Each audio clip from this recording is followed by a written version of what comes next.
In the spring of 1964, the White House shone with a confidence that masked the growing tensions beneath its polished surface.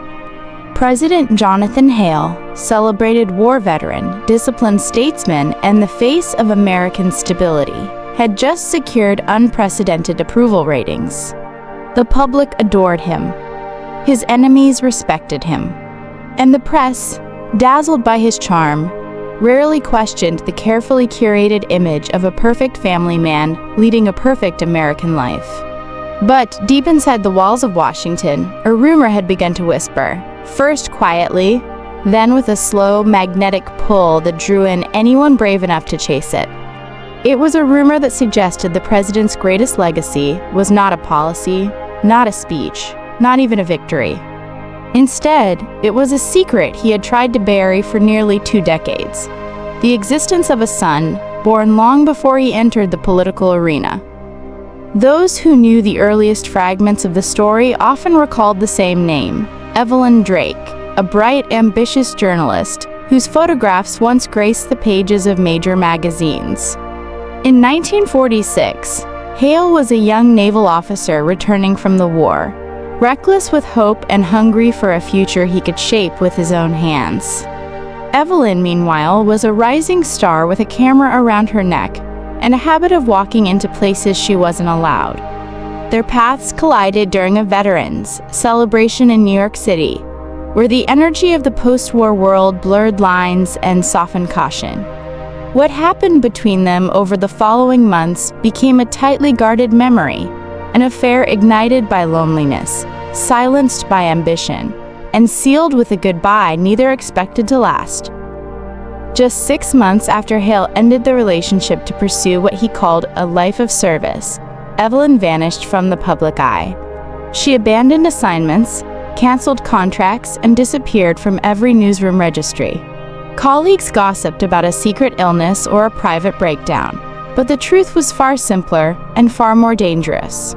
Evelyn was pregnant, terrified, and alone, carrying a child whose father was destined to become the most powerful man in America.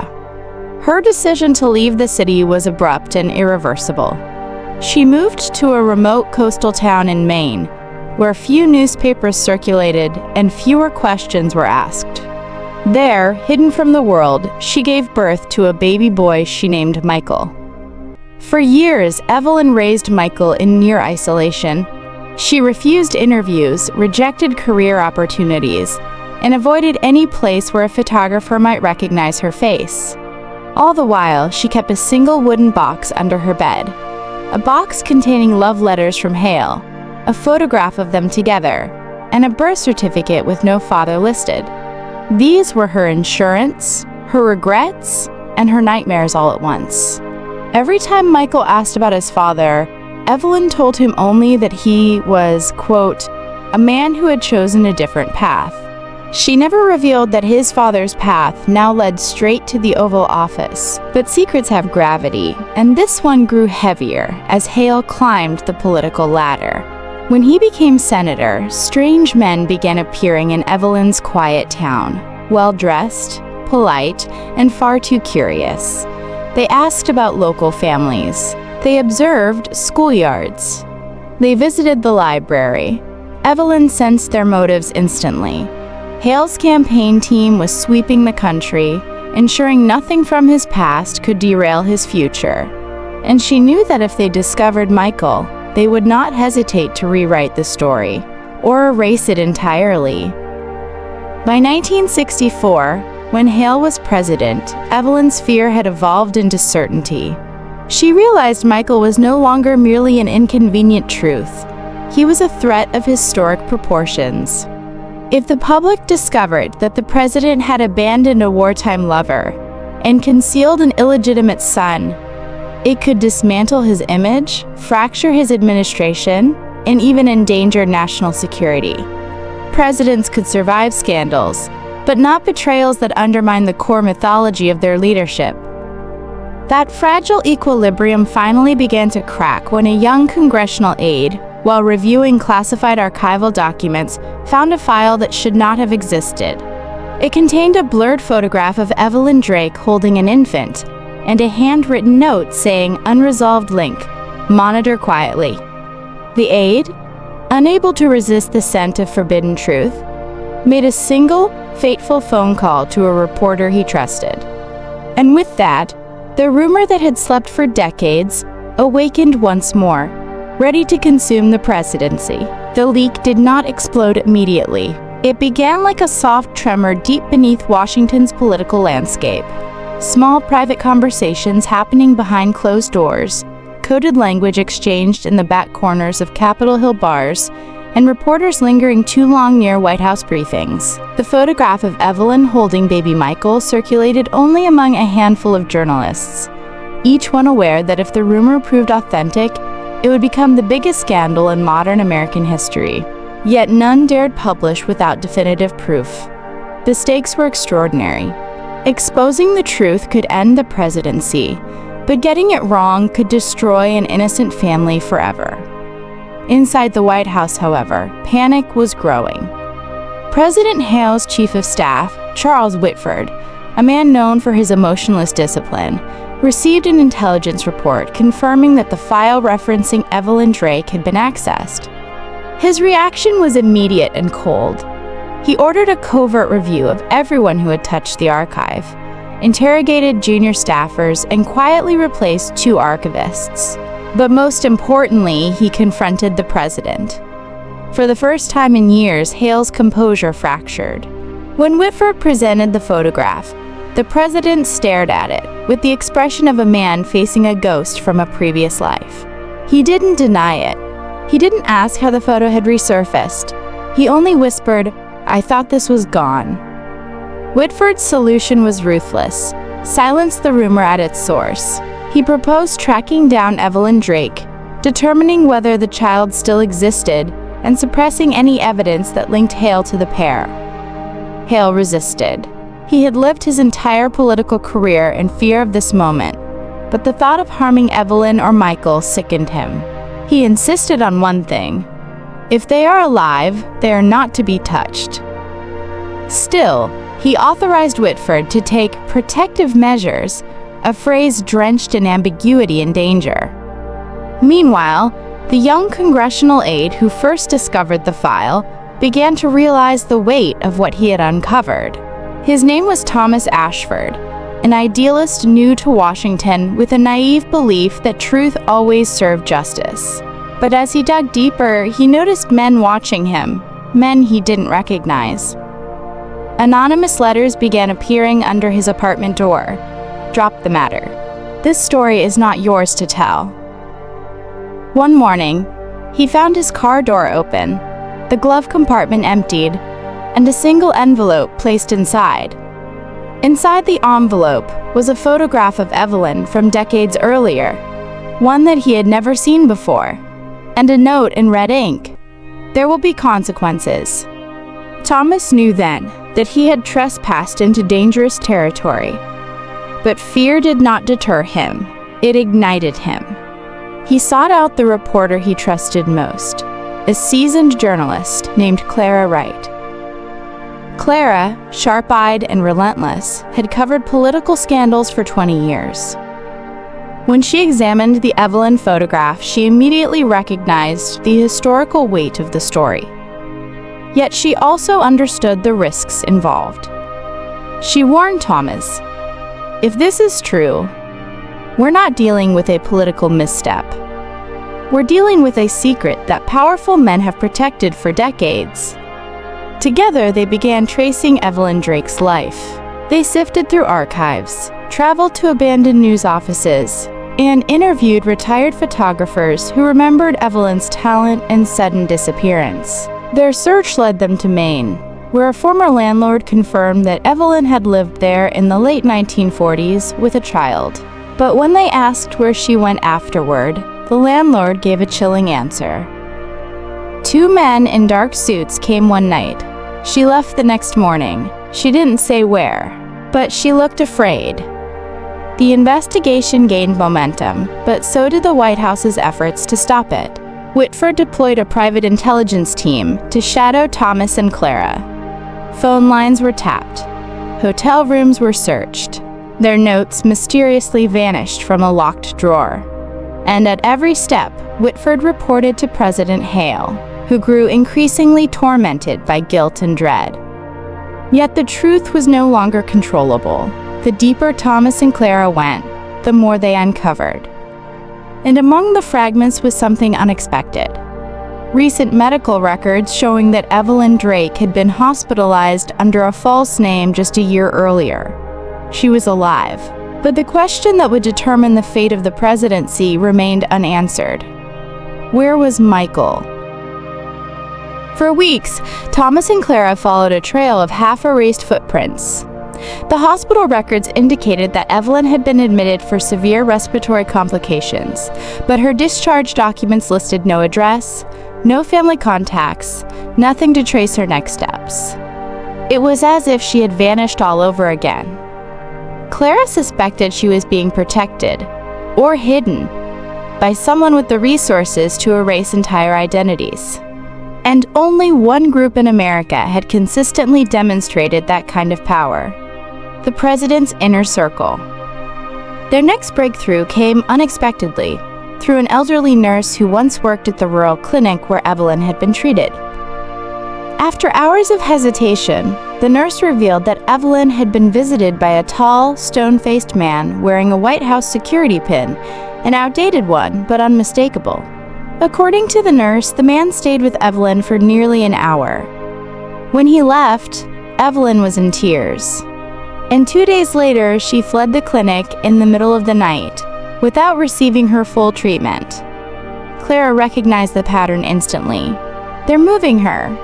Whatever she knows, they don't want it reaching anyone else. But the White House wasn't the only force closing in. Across Washington, quiet murmurs were spreading among the president's political rivals.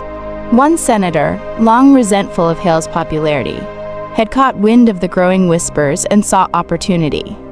His staff began digging for their own advantage, leaking fragments of speculation to strategic journalists and fueling a brewing storm. The rumor now had multiple architects, some seeking truth, others seeking power. Meanwhile, President Hale himself lived in torment. Unable to confide in his advisors or his family, he carried the burden of his past like a physical weight. At night, he walked the halls of the White House alone, replaying memories of Evelyn and imagining the life of the son he had never known. He wondered whether Michael had inherited his stubbornness, his curiosity, or his love for the ocean. And he feared that if Michael learned who his father was, the boy would only see a coward who had chosen ambition over responsibility. The situation grew even darker when Whitford reported a startling discovery. Evelyn had not been living alone. Records suggested that she had been traveling with a young man in his late teens, quiet, withdrawn, but fiercely protective of her. The implications were clear. Michael was alive and he was close. Whitford recommended a covert extraction, claiming it was necessary to contain the narrative. Hale refused. "You will not touch him," he ordered. But Whitford, loyal to the presidency, not the president, had already begun executing his own plan. He dispatched agents to follow Thomas and Clara, believing they would eventually lead him to Evelyn and Michael. In Whitford's mind, the scandal had to be eliminated before it detonated. Thomas and Clara, unaware of the danger closing in, followed their last lead: a post office box in a small Massachusetts town that had received letters addressed to Evelyn under a false name. The postmaster, an elderly man with fading memory, recalled seeing Evelyn several times over the past year. She always wore a scarf, sunglasses, and carried herself with anxious caution. But he remembered one detail with eerie clarity: she was never alone. A teenage boy always accompanied her, standing protectively by her side, watching the room with quiet suspicion. Clara felt her heartbeat quicken. That has to be Michael. But before they could ask more, the post office door opened. Two unfamiliar men in suits walked inside. Their presence was unmistakable. Thomas whispered, "We need to leave." They exited through the back, slipping into an alley and driving away before the men could spot them. It was the first time Thomas truly understood that this investigation could cost them their lives. Later that night, while reviewing their notes in a motel room, Clara made a chilling observation. Every time they got close, every address, every lead, someone from the White House followed within hours. "It's like they're using us to track Evelyn," she said. And for the first time, Thomas realized the terrible truth.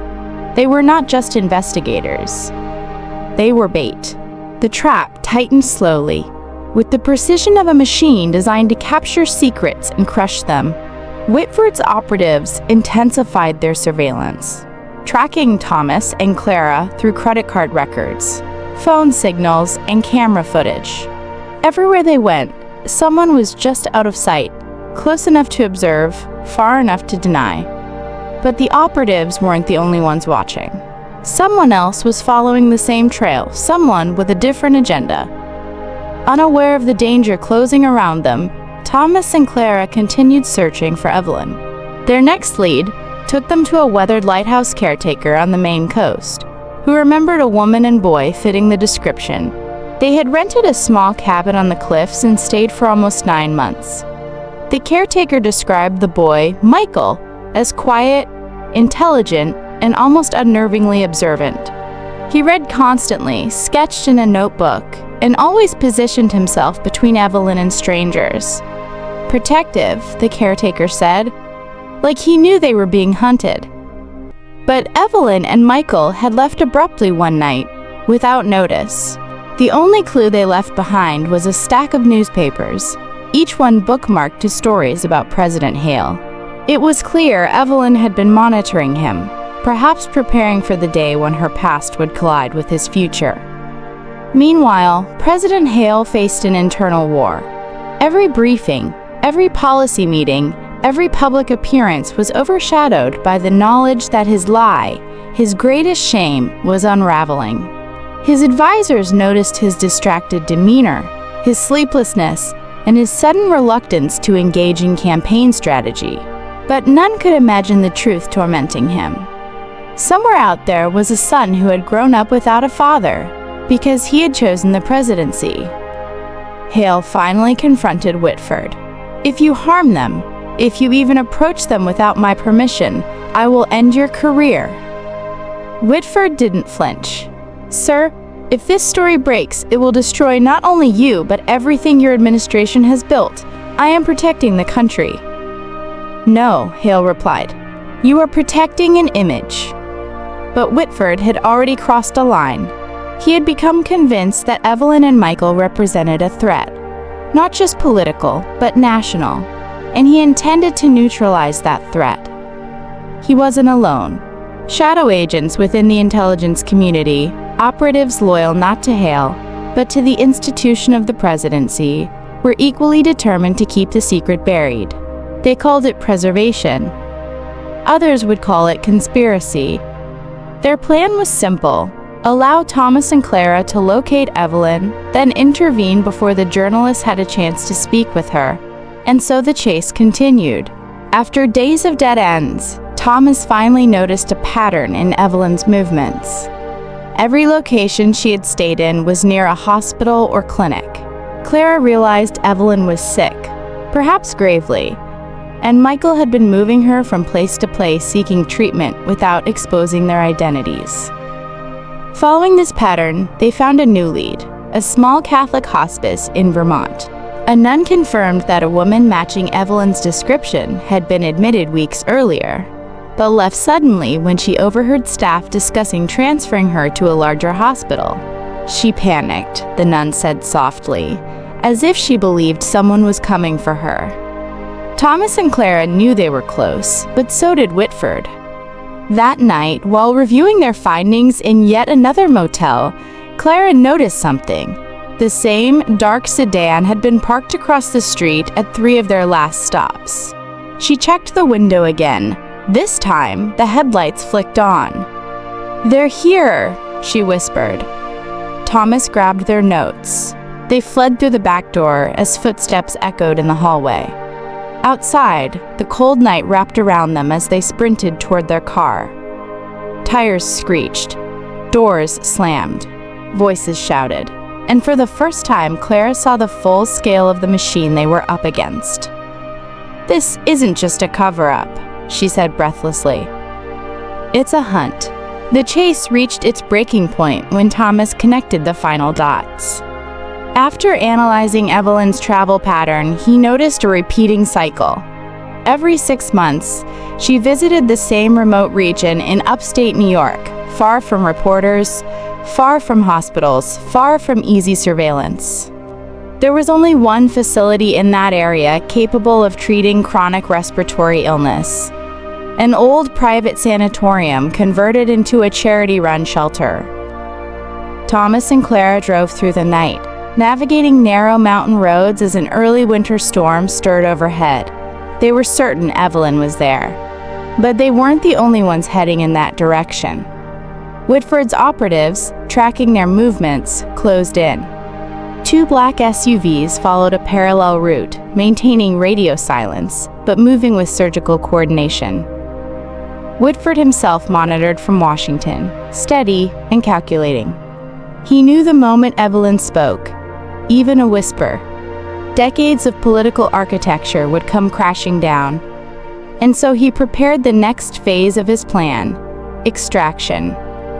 When Thomas and Clara arrived, the sanatorium was quiet, its lights dimmed, its windows fogged by the cold. Inside, the halls smelled of disinfectant and dust. A nurse hesitated when they asked for Evelyn. Her silence answered the question.